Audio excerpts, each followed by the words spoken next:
Chinese state media says 5 suicide bombers carried out Xinjiang attack.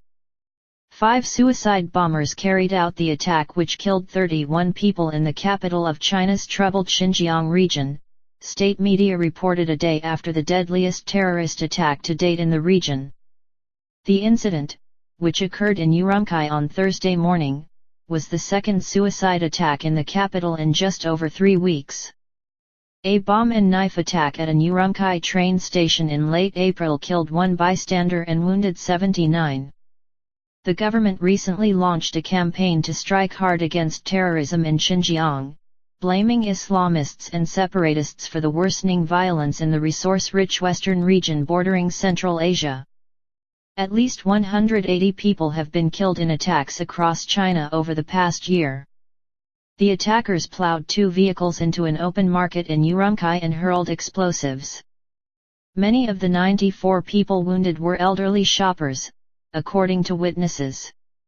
5 suspects who participated in the violent terrorist attack blew themselves up, the Global Times, a tabloid run by the People's Daily, the official newspaper of the Chinese Communist Party, reported on Friday. The newspaper said authorities are investigating whether there were other accomplices. Judging from the many terrorist attacks that have taken place and the relevant perpetrators, they have received support from terrorist groups outside China's borders as well as religious extremist propaganda spread via the internet, Chinese Foreign Ministry spokesman Hong Lei said at a daily news briefing. No group has claimed responsibility for Thursday's attack. Pan Haiping, a retired expert on Central Asia at Xinjiang's Academy of Social Science, said Thursday's attack was the deadliest ever in the region. He said the terrorists received training overseas from groups like the East Turkestan Islamic Movement ETIM and gained combat experience in Syria. They are now definitely organized and these small organizations are very tight, Pan said.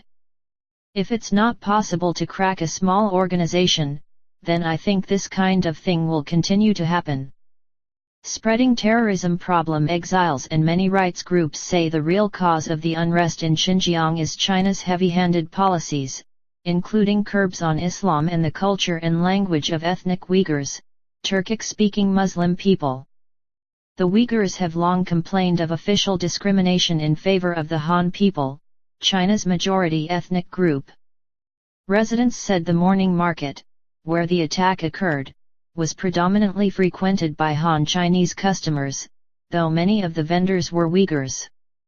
A Han Chinese man, surnamed Zhen, said he had left the market just 20 minutes before the attack occurred.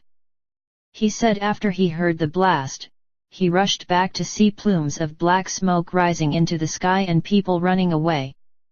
How are people supposed to live life when you can't even go to buy vegetables? It's so terrible, he told Reuters. I just got here, but if I had the means, I'd consider leaving Urumqi for some place safer, Zhen said, adding that other morning markets were also closed. China has been grappling with a rise in suicide attacks.